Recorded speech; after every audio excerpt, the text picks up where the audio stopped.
దేవుని స్తోత్రాలు చెల్లిద్దాం ఒకసారి అందరం కూడా. హల్లెలూయా, హల్లెలూయా, హల్లెలూయా. దేవునికే మహిమ కలుగునుగాక. దేవుని యొక్క కృపను బట్టి దేవుడు మనల్ని తన యొక్క శ్రేష్టమైనటువంటి ఘనమైన నామములో మరి ఈ దినము వరకు సజీవులుగా యేసయ్య రెక్కల కింద మనలను భద్రపరిచి దేవుడు ఆయుష్యుని ఆరోగ్యాన్ని ఇచ్చాడు. దేవునికి మహిమ కలుగునుగాక.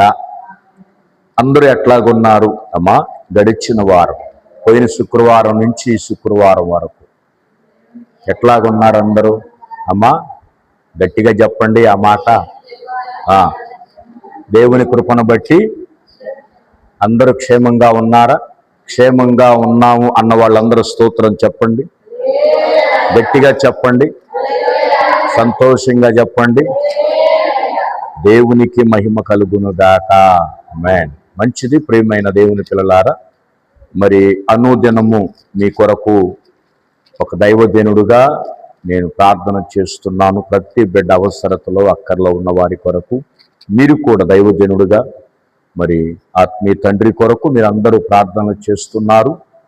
మనందరి ప్రార్థనల ద్వారా దేవుని యొక్క పరిచర్యలో మరి దేవుడు నడిపిస్తూ ఉన్నాడు.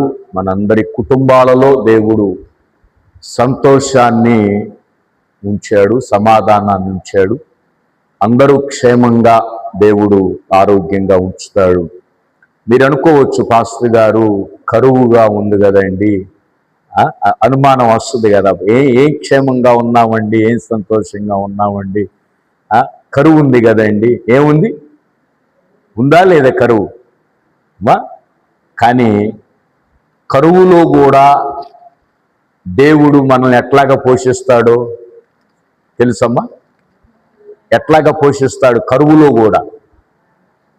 కూడా ఆ అనుభవం లేదా అమ్మా? కరోనా టైంలో అనుభవం లేదా మనకి? కరోనా టైంలో పరిస్థితులన్నీ తారుమారైనాయి అమ్మా. కనీసం బయటికి పోలేని పరిస్థితి, సేవకు కూడా పోలేని పరిస్థితుల్లో మరి ఆ 3 మాసములు పనులు లేని ఆ కాలంలో దేవుడు ఎట్లాగ పోషించాడు అందరినీ అమ్మా? సమస్త కుటుంబాలను ఎట్లాగ పోషించాడు? అప్పుడు మన బిడ్డలు అన్నారు, పాస్టర్ గారు ఆ కరోనా టైంలో అందరూ ఇళ్ళకాడ ఉన్నాం, కోరిన వంట వండుకొని తిన్నామండి. చూడండి, సమృద్ధిగా ఉన్నప్పుడు, అన్నీ ఉన్నప్పుడు, పనులకు పోతున్నప్పుడు ఉన్నదానికంటే పనులు లేని టైములో కరువులో దేవుడు సమృద్ధినిచ్చి మనకి ఏది కావాలో దయచేశాడు. చాలా సంతోషంగా ఉందండి అన్నారు. ఒకసారి స్తోత్రం చెప్పండి. మరి ఈ సంవత్సరం కూడా కరువే. ఏ సంవత్సరం? కరువు వచ్చింది. కానీ ఈ కరువు సంవత్సరంలో మనం బాధపడాల్సిన పనిలే. పాస్టర్ గారు మీరేమన్నా మిత్రం వేశారా? మీరేమన్నా బాధపడటానికి? అవును. ఎందుకో తెలుసా ప్రియమైన దేవుని పిల్లలారా? అందరూ ప్రతి ఒక్కళ్ళని దేవుడు పోషించే దేవుడు అమ్మా. దేవుని వాక్యములో వ్రాయబడినటువంటి మాట, సింహపు పిల్లలైనా లేమి కలిగి ఆకలి గొనిన గొనును గాని యెహోవాను ఆశ్రయించు వారికి ఏ మేలు కొదువై ఉండదు. ఈ మాట ఎంతమంది నమ్ముతున్నారు? మనం చదవటం వరకేనా ప్రభువు మాటను నమ్ముతున్నాము అంటే అందరు చేతులెత్తారు. అంటే నమ్ముతున్నాం మనం. అయ్యా, సింహ పిల్లల సహితం, ధనవంతులు సహితం లేమి కలిగిన నేను ప్రభువుని ఎరిగాను, ప్రభువుని ఆశ్రయించాను గనుక ఆయన నా పరమ తండ్రి గనుక నన్ను కరువుతో చంపే దేవుడు కాదు అని మనం నమ్ముతున్నావా లేదా? అందుకని దేవుడు ఈ సంవత్సరం గమనించండి, గుర్తుపెట్టుకోండి, పోయిన సంవత్సరం కంటే ఈ సంవత్సరం దేవుడు మనల్ని అద్భుతంగా ఆశీర్వదిస్తాడు. కదలిక లేదు, మీలో కదలిక లేదు ఆ మాటకి. ఆమెను చెప్పండి గట్టిగా. అసలు ఎక్కడో ఆలోచిస్తున్నారు, అర్థం కాక ఆలోచిస్తున్నారా, అర్థమయ్యి ఆలోచిస్తున్నారా, అర్థం కాల వాక్యం. కొన్ని సంఘాల్లో చూసారా, ఒక్క మాట, మంచి మాట పాస్టర్ గారు అనగానే ఏం చెబుతారు? స్తోత్రము, ఆమెను గట్టిగాని పడేస్తారు. దేవునికి స్తోత్రం. ఆ స్పందన మనకు రావాలి. స్పందన అమ్మా, పోయిన సంవత్సరం కంటే ఈ సంవత్సరం దేవుడు కుటుంబ విషయాల్లో కానీ, సేవ విషయంలో కానీ, జరగబోతున్న కార్యక్రమాల్లో కానీ ఈ సంవత్సరం కరువు వచ్చినా కూడా దేవుడు అద్భుతంగా పోషించునుగాక. గట్టిగా ఆమేన్ చెప్పండి, సంతోషంగా చెప్పండి, నవ్వుతూ చెప్పండి. దేవునికి మహిమ కలుగునుగాక. ఏమండి పాస్టర్ గారు, ఎట్లాగండి? అంత కరువు, పని లేదు, ఎడిపోయినా పని లేదు, అది మనకు సంబంధం లేదు అమ్మా. దేవుడు ఆయన గొప్పతనం ఏంటంటే శూన్యములో నుంచి, దేనిలో నుంచి? అసలు శూన్యములో నుంచి ఆధారము లేనప్పుడే ఆధారాన్ని సృష్టించగలిగినటువంటి దేవుడు మన దేవుడు. దేవునికి మహిమ కలుగునుగాక. కాబట్టి గమనించండి, ఈ సంవత్సరం అద్భుతమైనటువంటి పోషణ, అద్భుతమైన ఆశీర్వాదం.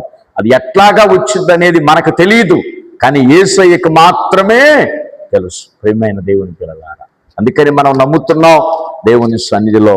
చూడండి, దేవుడు మనకి ఇచ్చినటువంటి ఆత్మీయ ఆశీర్వాదాలు చెప్పుకుంటున్నావా లేదా?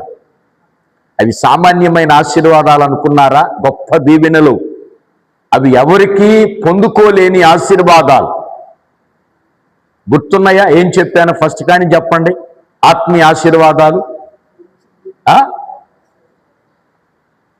సరే, పోయిన వారం చెప్పండి. పోయిన ఆదివారం ఏం చదువుకున్నాం ఆత్మీయ ఆశీర్వాదాల్లో? కాదు, పోయిన ఆదివారం అమ్మా. నిత్య జీవం అమ్మా. నిత్య జీవమే ఆత్మీయ ఆశీర్వాదం కదమ్మా. ఏ జీవము? నిత్య జీవము, ఎటర్నల్ లైఫ్. దేవుడు మనకిచ్చే లైఫ్, దేవుడు మనకిచ్చే జీవితం, నిత్య జీవం అనేది ఒక ఆశీర్వాదం. దేవుడు ఎవరికిస్తాడు ఆ నిత్య జీవాన్ని? ఎవరికిస్తాడో చెప్పా. ఎవరికిస్తాడు? అందరికిస్తాడా? ఆయన స్వరము విని ఎవరైతే ఆయనను వెంబడిస్తారో, ఆయన స్వరాన్ని ఎవరైతే వింటారో వాళ్ళకి ఆయన ఏం చేస్తాడు? నిత్య జీవాన్ని ఇస్తాడు. ఇచ్చాడు. ఏమిచ్చాడు? మనం నిత్య జీవములో ఉన్నాం. నిత్య జీవం అంటే మనమేమనుకుంటున్నాం? ఆ పైకి వెళ్ళిన తర్వాత, చనిపోయిన తర్వాత అదే కావాలి నిత్య జీవం అనుకుంటున్నాం. కాదు, మనం ఆల్రెడీ నిత్య జీవంలోనే ఉన్నాం. ఇప్పుడు ప్రభువుతో ఉండటమే నిత్యము, ప్రభువుతో జీవించటమే మనకు నిత్య జీవము. మనం ఎప్పుడైతే బాప్తిస్మం తీసుకున్నామో, ఎప్పుడైతే నువ్వు రక్షణ తీసుకున్నావో ఆ రోజు నుంచే నిత్య జీవం ప్రారంభమైంది. మనమేమనుకుంటున్నాం తెలియనటువంటి వాళ్ళు, ఆ నిత్యం ఇప్పుడు కాదులే, పరలోకం చచ్చిపోయిన తర్వాత పరలోకానికి పోతే అప్పుడు మొదలైద్దిలే అనుకుంటాం. కాదు, ఆల్రెడీ స్టార్ట్ అయింది. ఆల్రెడీ ప్రారంభించాడు నిత్య జీవాన్ని. దేవుడు మనకిచ్చాడు. అంటే మనం ఎల్లప్పుడూ ప్రభువుతో జీవిస్తున్నాం చూసావా? ఎల్లప్పుడూ మనం ప్రార్థన చేస్తున్నాం చూసావా? ఎల్లప్పుడూ ప్రభు మందిరంలో గడుపుతున్నాం చూసావా? ఉపవాసాలు ఉంటున్నాం చూసావా? దీన్ని ఏమంటాం? నిత్య జీవం అంటే నిత్యము ఆయనతో జీవించటం. అమ్మా, మన ట్రైన్లో వెళ్తున్నా ప్రార్థన చేస్తున్నాం, పొలంలో ఉన్నా ప్రార్థన చేస్తున్నాం, ఎక్కడున్నా ప్రార్థన చేస్తున్నాం. ఏది చేస్తున్నా అంటే నిత్య జీవము, నిత్యము దేవునితో జీవిస్తున్నాం. దేవుడు మనకిచ్చాడు. ప్రియమైన దేవుని పిల్లలారా, నిత్యము మనము ఆయనతో జీవిస్తాం, ఆయన మనతో జీవిస్తాడు. ఈ బంధం నిత్య జీవము. ఇదే నిత్య జీవము. మనం ఆయనతో జీవిస్తున్నాం, ఆయన మనతో జీవిస్తున్నాడు. ఆయన మనతో ఉంటే ఎంత ఆశీర్వాదమో చూడండి. మనతో ఉంటే చూద్దాం ఆ ఆశీర్వాదం ఏంటో చూద్దాం. నిత్య జీవములో ఉన్న ఆశీర్వాదం ఏంటో మనం చూద్దాం. కీర్తన గ్రంథంలోనికి రండి అందరూ చూడండి. కీర్తన గ్రంథం 37వ అధ్యాయం. కీర్తన గ్రంథము 37వ అధ్యాయాన్ని చూద్దాం. కీర్తనల గ్రంథం 37వ అధ్యాయం.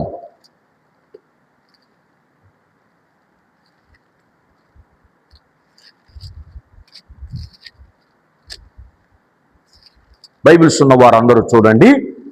కీర్తనల గ్రంథము 37వ అధ్యాయం. తీశారా అందరూ? అమ్మా తీశారా? 37వ అధ్యాయం అందరూ తీశారా? ఈ అధ్యాయంలో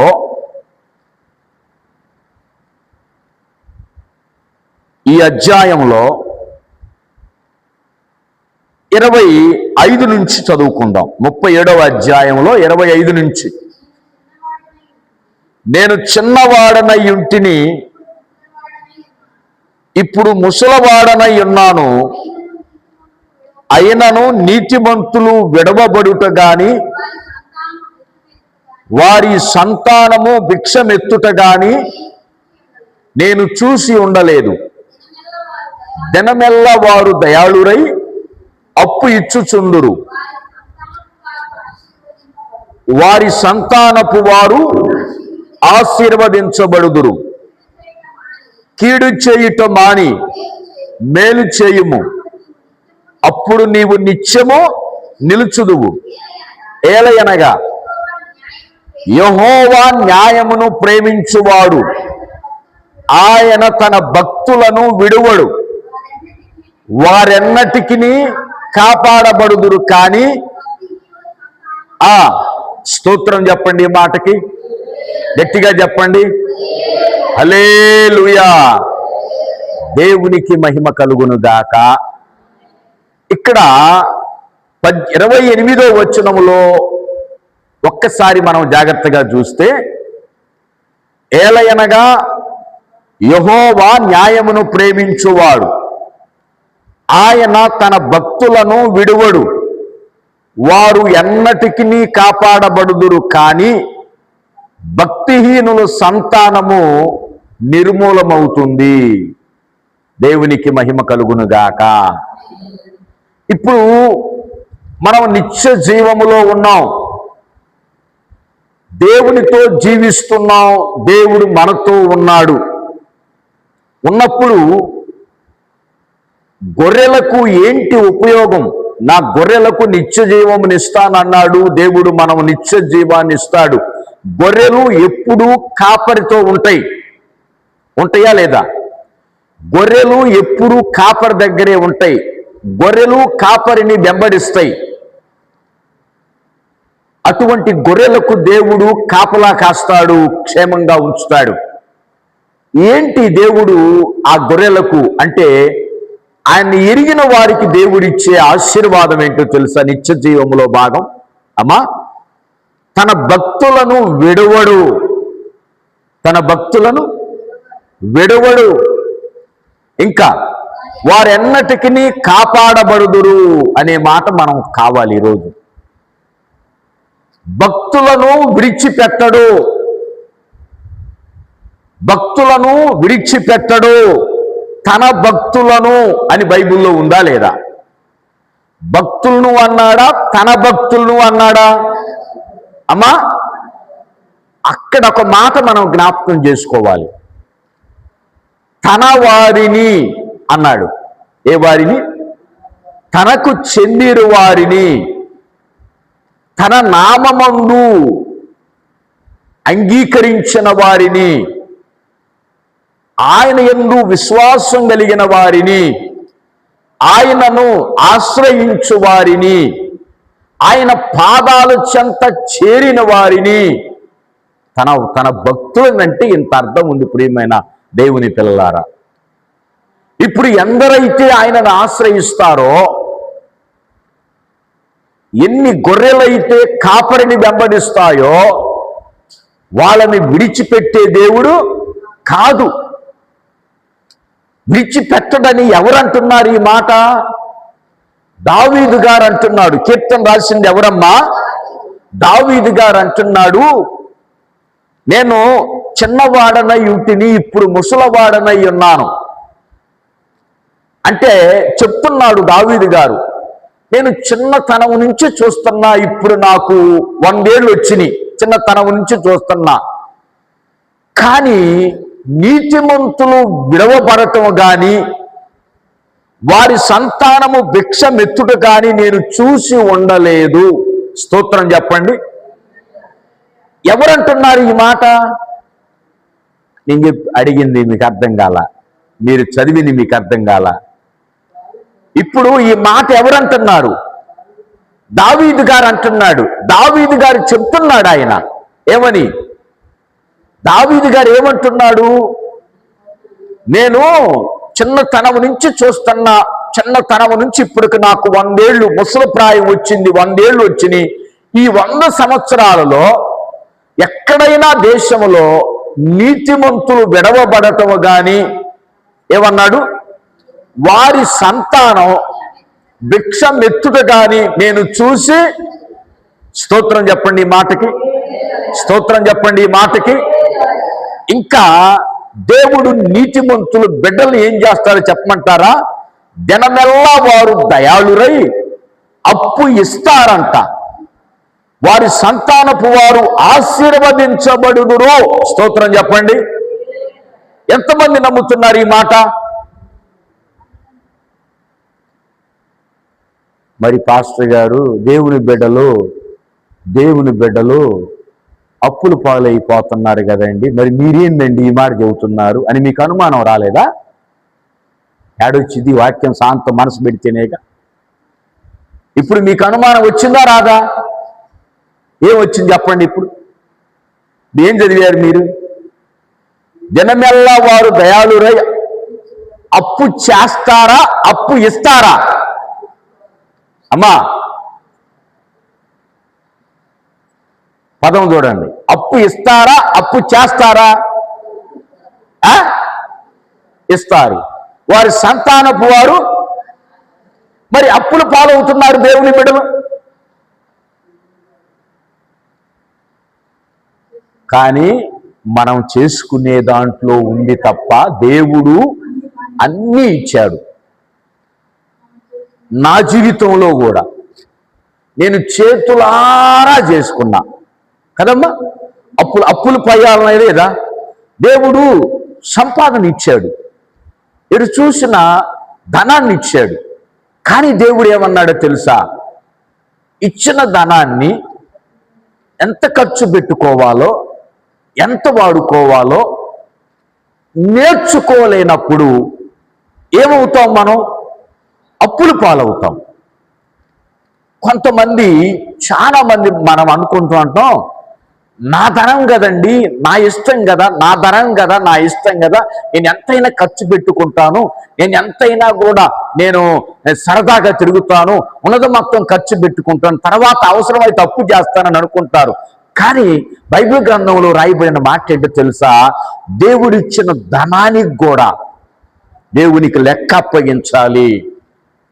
నేను తెలుసుకున్న సత్యం, నేను దెబ్బతిన్న తర్వాత, కోలుకున్న తర్వాత నేను ఎరిగినటువంటి సత్యం ఏంటంటే, ఇలా దేవుడు ఒక 1000 రూపాయలు ఇచ్చాడు, మనం ఎంత ఖర్చు పెట్టుకోవాలో అంతే ఖర్చు పెట్టుకొని దేవుడు ఏం చేయమన్నాడు? దానిని నిల్వ చేసుకో అన్నాడు దేవుడు.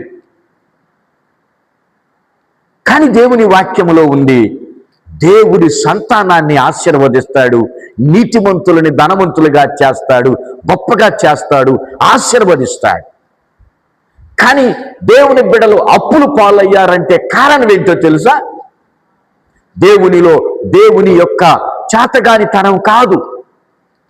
దేవుడు సమర్థుడు, దేవుడు గొప్ప దేవుడు, జీవం గల దేవుడు, ఈయన ఆశీర్వదించే దేవుడు.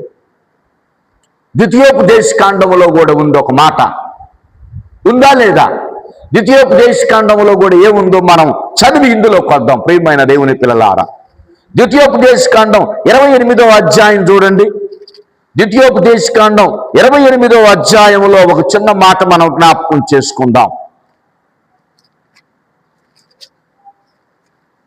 ద్వితీయోపదేశకాండం 28వ అధ్యాయం చూద్దాం. తీశారా 28వ అధ్యాయం? చూడండి 12వ వచనం. యెహోవా నీ దేశం మీద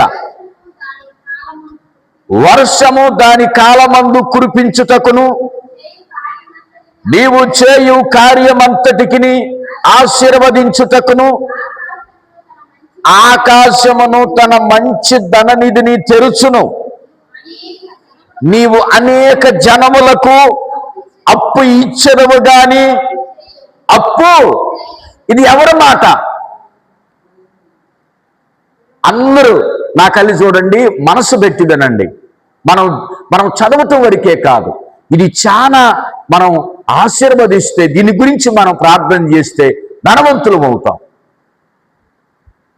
పాస్టర్ గారు చెప్పటం వరకే కదండి, కానీ ఏందండి కుటుంబ విషయాలు ఎట్లున్నాయండి మీరు అనుకోవచ్చు కదా. ఉల్టాగా వాక్యానికి మన జీవితానికి ఉల్టా అయిపోయిందా, అసలు పోలికే లేకుండా పోతుంది. కానీ దేవుడు గొప్ప దేవుడు అండి, జీవం గల దేవుడు. ఆయన ఏమన్నాడు? నువ్వు అప్పు ఇస్తావు, అప్పు చేయవన్నాడు. ఇంకొక మాట దేవుడు మాట్లాడుతున్నాడు 14వ వచనములో చూడండి. అన్యుల దేవతలను అనుసరింపకయు వాటిని పూజింపకయు ఉన్న ఎడల నీవు అనుసరించి నడుచుకొనవలెనని నేడు నేను నీకు ఆజ్ఞాపించుచున్న నీ దేవుడైన యెహోవా ఆజ్ఞలను విని వాటిని అనుసరించి గైకొని నీ ఎడల తలగా నియమించును గాని తోకగా నియమింపడు. నీవు పైవాడవుగా ఉండువు గాని కింద వాడవుగా. స్తోత్రం చెప్పండి ఈ మాటకి, స్తోత్రం చెప్పండి ఈ మాటకి. మనం ఎట్లాగుంటాం? పైవారుగా ఉంటాం, కింద వారుగా ఉండం. అది దేవుడు అన్నాడు, అనుసరించాలి. మనం అనుసరిస్తున్నాం, మనం అనుసరించాలి దేవుని మాట. దేవుని మాట అనుసరిస్తే, కరెక్ట్గా పాటిస్తే కుటుంబంలో ధనం ఎట్లాగా వాడుకోవాలో దేవుడు నేర్పుతాడు. నేర్పడా దేవుడు? మనం అనుకుంటాం ఏమని, ప్రార్థన నేర్పిస్తాడు దేవుడు, పాఠం నేర్పిస్తాడు దేవుడు, సేవ నేర్పిస్తాడు, పరిచర్య నేర్పిస్తాడు. కుటుంబంలో భర్త ఇచ్చే సొమ్ములో కూడా ఖర్చులు ఎట్ట ఖర్చు పెట్టాలో దేవుడు నేర్పుతాడా? అమ్మా దేవుని స్తోత్రం. నేర్పాడా లేదా? నాకు నేర్పాడు. ఎప్పుడు నేర్పాడు? దెబ్బతిన్న తర్వాత, తల బొప్పి కట్టిన తర్వాత, ఇదిగో జాగ్రత్తగా వాడుకో, ముందున్న దినాలలో జాగ్రత్త. అమ్మా అవును, కొంతమంది చిన్నతనం నుంచే కుటుంబాలు జాగ్రత్తగా వాడుకొని ఖర్చు పెట్టుకొని ఎంత ఖర్చు పెట్టాలో వాడుకుంటారు. కొంతమంది ఉన్నారు ఎంత సంపాదన వచ్చినా కూడా దుబారా ఖర్చు చేసి, అటు ఖర్చు పెట్టి ఇటు ఖర్చు పెట్టి, అది కొని ఇది కొని చిల్లకలంగా చేసేవాళ్ళు లేరంటారా కుటుంబాలలో? కానీ దేవుడు నేర్పిన పదం ఏంటో తెలుసా? నీ కుటుంబాన్ని చక్కదిద్దుకోవటం నేర్పిస్తాడు దేవుడు. నీ ఆదాయాన్ని ఒకరి ఇంటికి పోకుండా నిన్ను నీవు పోషించుకునే విధంగా దేవుడు నేర్పిస్తాడు. అది దైవ జ్ఞానం. సర్దుకొని బ్రతకటం దైవ జ్ఞానం. పాస్టర్ గారు ఇవాళ 10,000 వచ్చినాయండి, ఎందుకండి మనం సర్దుకునేది అనుకోవచ్చు. కానీ రేపు ధనం లేనప్పుడు, అప్పుడు నీవు ఈ దర్జా ఖర్చును చూసి, ఆ జీవితాన్ని చూసి, అయ్యో అప్పుడు ఎట్లాగున్నాను, ఇప్పుడు ఎట్లాగున్నాను, ప్రభు మీద నువ్వు వ్యసనపడి, ప్రభువును దూషించి, సేవకుని దూషించి, దేవుని దూషించి, దేవుని తొలగిపోయే కంటే తొలిలోనే 10,000 వచ్చినాయి, 1,000 రూపాయలు ఖర్చు పెట్టుకొని 9,000 పక్కన వేసుకుంటే రేపటి దినములో ఒక ఇంటికి పోకుండా, ఒకరికి ఆశపడకుండా నువ్వు చక్కగా బ్రతకగలవు. దేవునికి మహిమ కలుగునుగాక. ఇది ప్రభు నేర్పిస్తాడు. స్త్రీలకు కానీ పురుషులకు కానీ ప్రభు నేర్పాడు. ఇది ఎవరు నేర్పారో తెలుసా? ఒక క్రైస్తవుడు ఒక అన్యులు రాజుకు నేర్పించాడు బైబిల్ గ్రంథంలో.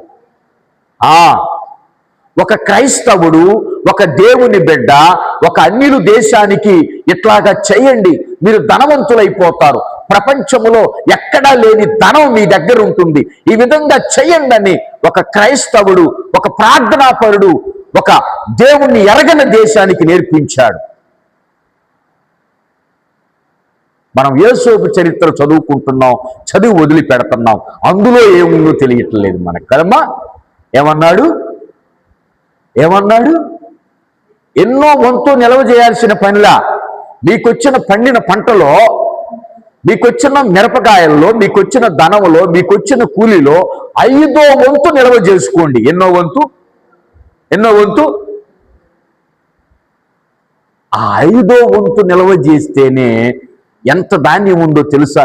7 సంవత్సరాలలో ఎంత ధాన్యం పోగైందో తెలుసా అమ్మా? ఆ చరిత్ర మనం చదవండి ఒకసారి. ఇంటికి వెళ్ళిన తర్వాత కూర్చొని 10 సార్లు ఆ చరిత్ర చదవండి. ఏమండి, 100కి 5% నిల్వ చేస్తేనే 7 సంవత్సరాలు సమృద్ధిగా మనం పోషించబడ్డామే. ఐగుప్తీయులు ఇంకా వాళ్ళు తింటమే కాదు, ప్రపంచానికి అన్నం పెట్టారు. గట్టిగా చప్పట్లు కొట్టండి.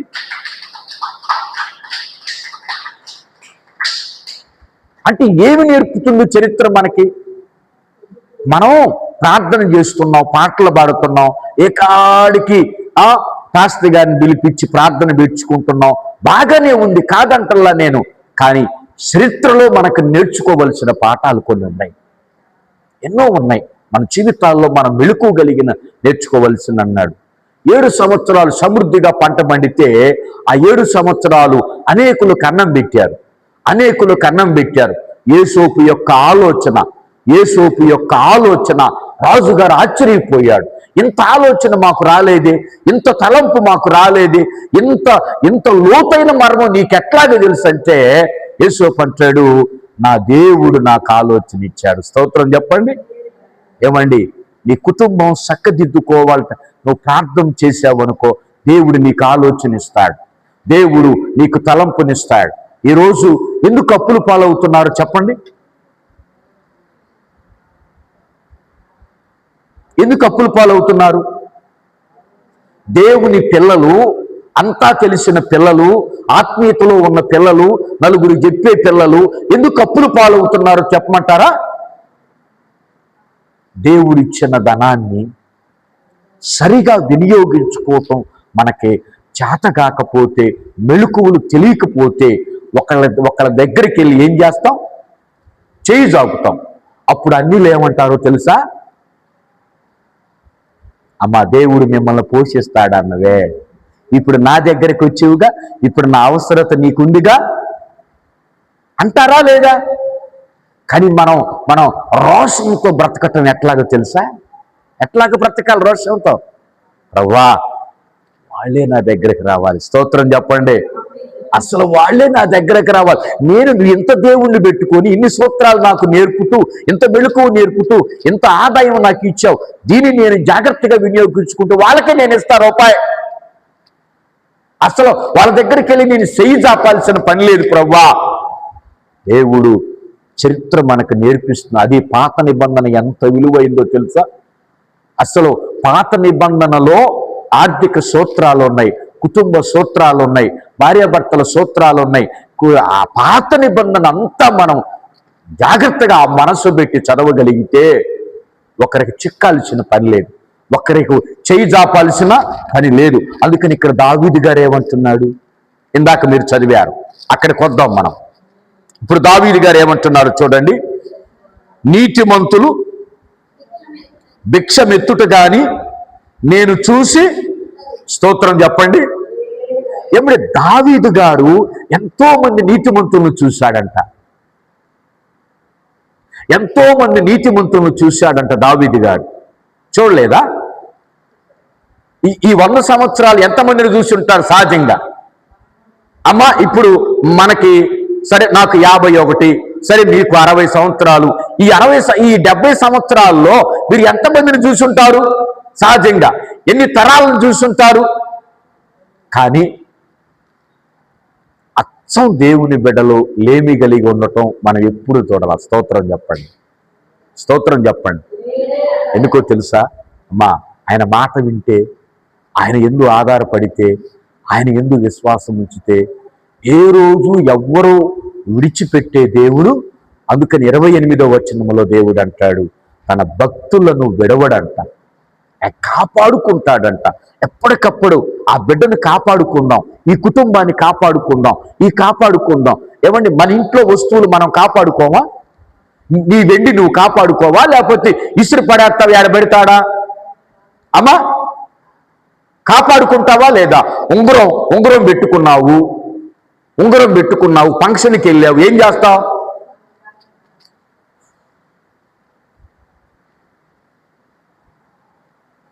కదా, గొలుసు వేసుకున్నావు, 5 చెవిళ్ళు గొలుసు, హారం వేసుకున్నావు.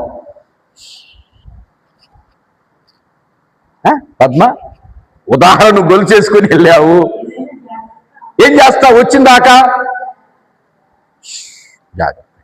ఎందుకని ఎందుకని ఎందుకని అది పోతే ఈపు ఏమైద్ది? ఈపు మోగటం అట్టుంచు, అది చెవిడి ఎంత ఇయ్యాలా? 1,06,000 మజూరితో కలిపి 1,30,000 గిట్టుకుని మన 2 చెవిళ్ళు బంగారం చేయితే ఇప్పుడు చూడండి, అంత విలువైంది, అంత శ్రేష్టమైంది, అంత ఘనమైంది, మనం ఏం చేస్తాం? కాపాడుకుంటావా లేదా? పోయిన చోట మనమే మన వస్తువులను కాపాడుకునేటప్పుడు దేవుడు తన బిడ్డలను కాపాడుకోడా? బంగారం కంటే మనం ఆయనకు విలువైన వారం కదా, వెండి కంటే మనం ఆయనకు విలువైన వారం అంట, వస్త్రాల కంటే మనం ఆయనకు విలువైన వారం. అందుకని యెహోవా భక్తులు ఆయనకు విలువైన వారు. మనకి మన వస్తువులు ఎట్లాగా విలువైనవో, మనకి మన బంధువులు ఎట్లాగా విలువైన వారో, మనకి మన ఇళ్ళు ఎట్లాగా విలువైనవో, మనం ఆయనకి మరి కాపాడుకోడా? ఈ కాపాడుకునే ప్రక్రియలో ఒకవేళ నీతిమంతులు బలహీన స్థితిలో ఉన్నా విడిచిపెట్టే దేవుడు కాదు. అమ్మా, మనం అప్పులు పాలయ్యాము, మనం దిగజారిపోతున్నాము అంటే కారణం దేవుడిలో ఏమీ లేదు. ఎవరిలో ఉందో చెప్పండి? ఎందుకు దిగజారుతున్నాం? ఆర్థికంగా మనం ఎందుకు వెనకబడుతున్నాం?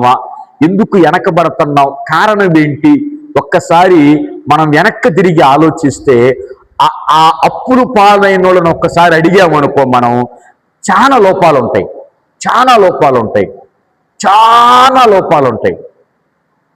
అమ్మా, ఉదాహరణ నా జీవితమే తీసుకుందాం, ఎవరో జీవితం ఎందుకు?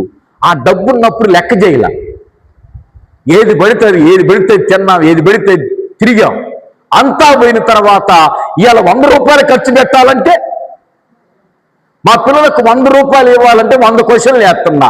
నానా అప్పుడే 1000 ఇవ్వమంటే టక్కని ఇచ్చి పడేసావు, ఇప్పుడు 100 ఇవ్వమంటే ఏంది నాన్న 100 క్వశ్చన్లు వేస్తున్నావంటే దేవుడు నేర్పిన పదం ఏంటి?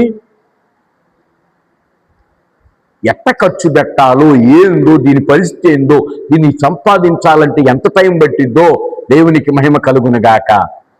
కానీ దేవుడు నీతిమంతులనమ్మా విడిచిపెట్టే దేవుడు. ఇప్పుడు దీన్ని ఏమంటారు తెలుసా? నిత్య జీవము అంటారు. ఏమంటారు? నిత్య జీవం అంటే అక్కడే కాదు, భూలోకంలో కూడా నిత్యము ఆయన మనల్ని అంటి పెట్టుకొని ఉండటం. బైబిల్ గ్రంథంలో ఒక ఆమె అప్పులు పాలయ్యిందా లేదా? అమ్మా, అప్పులు పాలయ్యిందా లేదా? అందరూ ఏమనుకున్నారు? ఈమె అప్పులు ఎట్లాగా తీర్చిద్ది అనుకున్నారు. కానీ తన భర్త నీతిపరుడు. అక్కడ బైబిల్ గ్రంథంలో ఆయన పేరు రాయలేదు, కానీ భక్తి కలిగిన వాడు అన్నాడు. ఎవరు? చదవండి 2వ రాజుల గ్రంథం 4వ అధ్యాయం. 2వ రాజులు 4వ అధ్యాయం చూడండి. అతను భక్తిపరుడు, అతను భక్తి కలిగిన వాడు. చదువమ్మా. ఒకని భార్య చనిపోయెను. చాలు. ఎవరాయన? యెహోవా యందు అమ్మా, ఎలాంటి బిడ్డ, ఎలాంటి భర్త ఎలాంటి వాడు? యెహోవా యందు భక్తి గలవాడై ఉండినని నీకు తెలిసే. చూసావు మరి ఇప్పుడు నా భర్త భక్తి గలవాడు. ఎంత భక్తిగా ఉన్నాడో ఎలీషా గారు నీకు తెలుసు, నీకు తెలియందేమీ లేదు. నా భర్త బ్రతికినంత కాలం దేవుడు దేవుడు దేవుడు దేవుడు దేవుని సేవ దేవుని సేవ దేవుని సేవ అని నీ చుట్టూ తిరిగాడు. ఏ చుట్టూ? గురువు గారు చుట్టూ తిరిగాడు, దేవుని చుట్టూ తిరిగాడు, నీ చుట్టూ తిరిగాడు. కానీ భక్తిపరుడు చూడు, భార్య గ్రహించిన మాట ఏంటో చూడండి.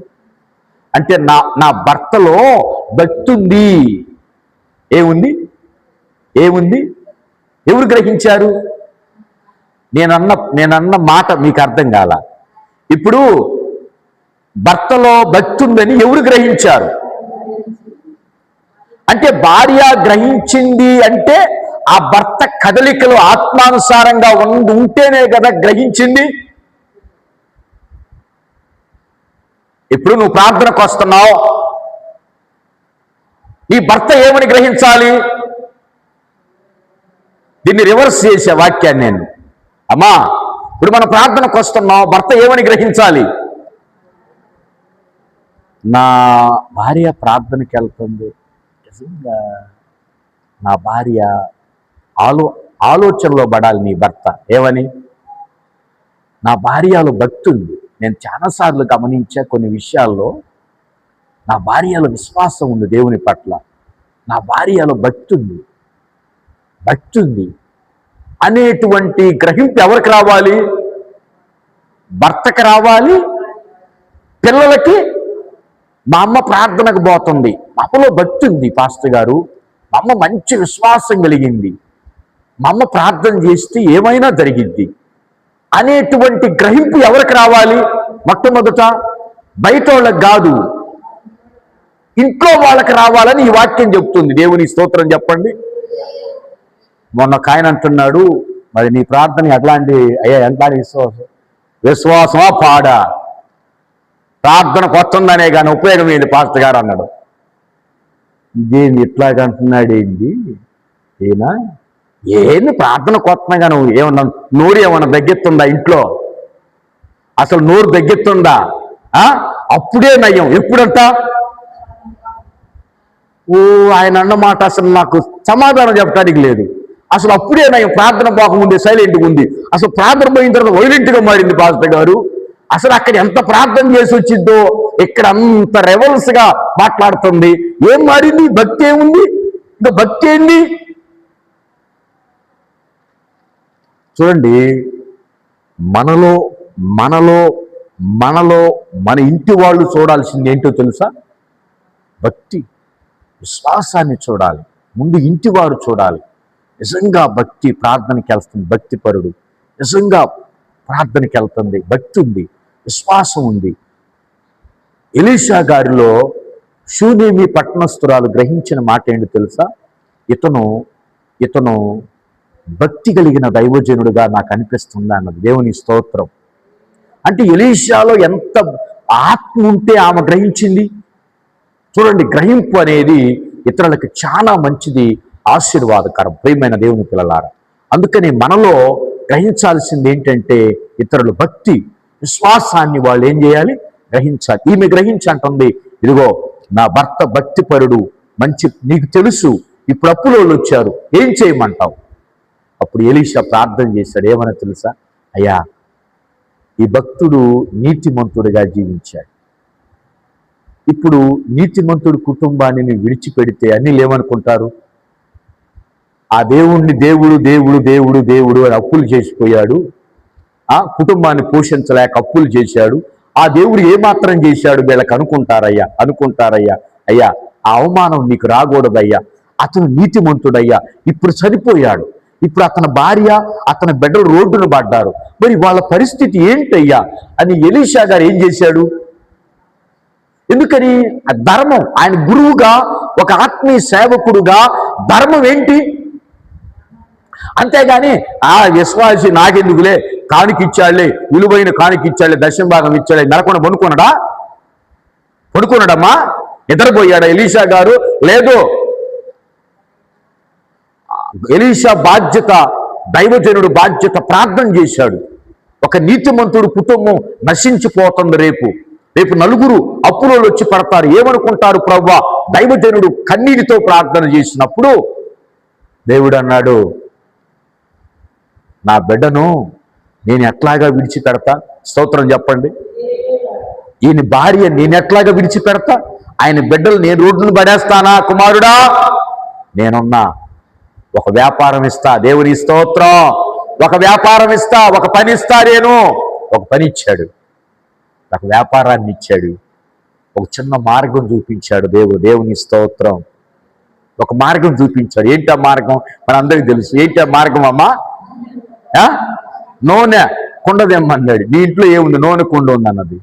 అందులో ఏముంది? అదే ఎక్కడో కాస్త నూనె ఉంది. అందులో నుంచి ఇందులో పోతా ఉంది. నీకెందుకన్నా మొత్తం కొండలు నింపింది, ఏమి లేవు అమ్మ. అవి మొత్తం పోయి అమ్ముకోమన్నాడు. దేవుని స్తోత్రం, దేవుని స్తోత్రం. యేసయ్యకు మహిమ కలుగునుగాక. అమ్ముకుంది, అప్పులు తీర్చుకుంది. ఇంకా కొంత సొమ్ము ఏమైంది అమ్మ? ఇంకా కొంత సొమ్ము ఏమైంది అంటే దేవుడు ఆశీర్వదించటం ప్రారంభిస్తే 5 రొట్టెలు తినగా ఎంత మిగిలిని? రమాదేవి తినగా ఎంత మిగిలిని? తినగా ఎన్ని గంపలు మిగిలిని?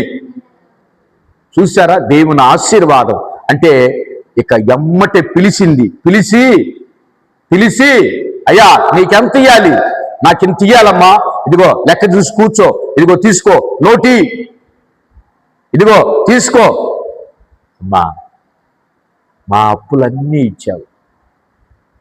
నీ దేవుడు గొప్ప దేవుడు. స్తోత్రం చెప్పండి. అది అప్పులు ఎగ్గొడితే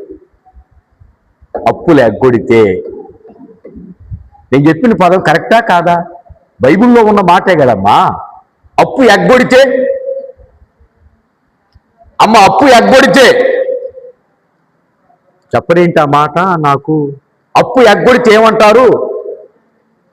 ఏం ప్రార్థన? ఏంది ఇది? ఏందది? ప్రార్థన పోయేవాళ్ళు అప్పులు ఎగ్గొడ అంటారా లేదా? ముందు అవమానం ఎవరికమ్మా? ఒక పరిచారికుడు 2000 తీసుకున్నాడు ఒక ఆమె దగ్గర. ఏమండి, పరిచర్య చేసేవాళ్ళు, అయ్యా నువ్వు నాకు ఇంత ఇస్తున్నావు కదా, ఆ అమ్మ అవసరానికి ఇచ్చింది నాకు.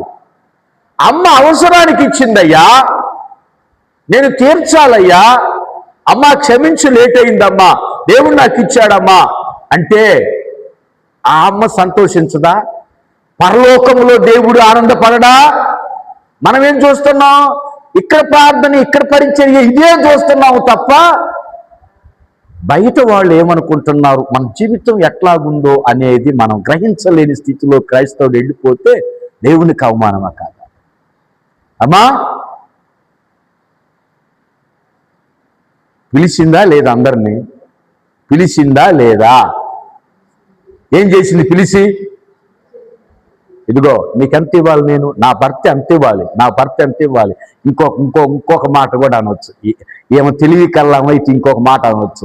ఆ మాట ఎవరు చెబుతారు? మీరు.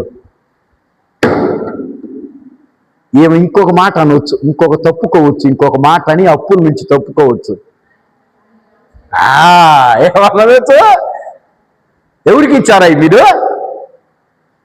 ఎవరు నోటు రాశారు? మా ఆయన. ఏం సంతకం పెట్టానా? మా ఆయన అడుక్కోపోండి అంటే వాళ్ళు ఏమైనా చేస్తారా? కానీ ఏమేమనుకుందో తెలుసా? నా భర్తకి అవమానం తేకూడదు, నాకు ఓపిక ఉంది, నాకు దేవుడు ఆయుష్, నేను బతికున్నప్పుడు నా భర్తకి అప్పులు చేసి చచ్చిపోయాడు, తీర్చలేడు అనే మాట రాకూడదు. నాకున్నా లేకపోయినా నా భర్త మాట నాకు గౌరవం నాకు కావాలని. చూడండి ఏమండి, అంత తెలివితేటలు ఇవాళ ఉన్నాయా జనాలకి? ఇవాళ ఉన్నాయా? ఇవాళ లేవు. ఎవరు తింటే వాళ్ళే, ఎవరు అప్పు తింటే వాళ్ళే అనుకుంటున్నారు. కానీ చూడండి ఎంత తెలివిగా ఆలోచించిందో. ఈ అధ్యాయం మనకేం నేర్పుతుంది? చదివి వదిలి పెడుతున్నాం మనం సహజంగా. అమ్మా, ఈ అధ్యాయం మనం ఏం నేర్పుతుంది? నా భర్త అప్పు చేస్తే నా అప్పే, తన మీద చేసుకున్న అప్పులన్నీ తీర్చింది. ఇవాళ పిల్లల కోసం కొంత సొమ్ము నిల్వ చేసుకుంది. ఏమనుకున్నారు చెప్పండి? ముగిస్తున్నా. ఏమనుకున్నారు వాళ్ళు? శబాష్ అమ్మా, నీ భర్త నికాస్ అయిన భక్తిపరుడు, నీవు కూడా నీ భర్తకు తగ్గ భార్య అవును. ఎలీషాకి ఆనందం కలిగింది. స్తోత్రం చెప్పండి. ఎలీషాకి ఏం కలిగింది? ఆనందం కలిగింది, సంతోషం. అబ్బా, అసలు ఆ భర్తే భక్తి పరుడంటే భర్త కంటే ఏమా, అబ్బో, నిజంగా ఆయన చేసిన ప్రార్థన వృధా పోలేదని. ఏమండి, ఆమె కుటుంబాన్ని యేసయ్య విడిచిపెట్టాడా? భర్త లేకపోతే భర్త స్థానంలోకి ఎవరు వచ్చారు? యేసయ్య వచ్చాడు. యజమాని స్థానంలోకి యేసయ్య వచ్చి ఆ బాధ్యత తీసుకొని, మరి ఇప్పుడు దావీదు గారు అన్న మాట వాస్తవా కాదా? నీతిమంతులు విడవబడటం గాని, భిక్షం ఎత్తుకోవటం గాని, భిక్షం ఎత్తుకుందా? ఎక్కడికన్నా వెళ్ళామా? ఎత్తుకుందా భిక్షం? ఎత్తుకోలా. నా దేవుడు ఉండగా, నా తండ్రి ఉండగా, ఆకాశ పక్షులను పోషిస్తున్న తండ్రి నన్ను పోషించలేడా? నా ఇద్దరు బిడ్డలను పోషించలేడా? నేను భిక్షం ఎత్తుకోవలసిన పనే ఉంది? నా బిడ్డలు నేను పోషించుకుంటా. చూడండి, దేవుని స్తోత్రం చెప్పండి. నిత్య జీవం అంటే మనం ఏమనుకుంటున్నాం? పరలోకంలో కాదు, ఈ లోకంలో కూడా నిత్య జీవాన్ని గనక దేవుడు మనకిస్తేనట, ఆపదల్లో విడిచిపెట్టబడం, అప్పుల్లో విడిచిపెట్టబడం, శోధనలో విడిచిపెట్టబడం, మనం కాపాడబడతానే ఉంటాం. స్తోత్రం చెప్పండి. నువ్వు మంచి ప్రార్థనా పరుడు అయితే నీ బిడ్డల్ని దేవుడు ఏం చేస్తాడు? కాపాడతాడా లేదా? ఏమిటి, భర్త ప్రార్థనా పరుడైతే దేవుడు భార్యని విడిచిపెట్టాడా? అనుకున్నాడా? ఈ భర్తే చేశాడమ్మా, భార్య చేయలా. అయినా దేవుడు ఎవరిని బట్టి కాపాడాడు? భర్తను బట్టి భార్యను, పిల్లల్ని కాపాడాడు. నిన్ను బట్టి, నన్ను బట్టి సంఘాన్ని, కుటుంబాలను కాపాడతాడు. అందుకని దేవుడు అంటున్నాడు, నిత్య జీవములో ఒక భాగం ఏంటంటే కాపాడుతూనే వస్తాడు. ఆయన విడిచిపెట్టే దేవుడు కాదు, ఎన్నటికూ విడిచిపెట్టడు, ఎప్పుడు విడిచిపెట్టడు. మనం విడిచిపెడితే తప్ప, మనకి ఇసుకు బుట్టి దేవుని మీద విరక్తి కలిగి విడిచిపెడితే తప్ప ఆయన ఎప్పుడూ నిన్ను విడిచిపెట్టడు. స్తోత్రం చెప్పండి. కాపాడుకుంటాడు, నిన్ను రక్షించుకుంటాడు, నిన్ను హక్కును చేర్చుకుంటాడు, నిన్ను దేవుని రాజ్యంలో చేర్చుకుంటాడు. గనుక అట్టి ఆశీర్వాదాన్ని ఇశ్రాయేలుకి ఇచ్చాడు, మనకిచ్చాడు. కాబట్టి మనం కూడా ప్రభువుని విడిచిపెట్టకుండా, ఆయన మనల్ని విడిచిపెట్టడు, మనం దేవుణ్ణి విడిచిపెట్టకుండా సదాకాలం ప్రభుతో ముందుకెళదాం. దేవుడి మాటలు దీవించును గాక. ఆమేన్. హల్లెలూయా, హల్లెలూయా, హల్లెలూయా. దేవునికే మహిమ కలుగును గాక. ఆమేన్.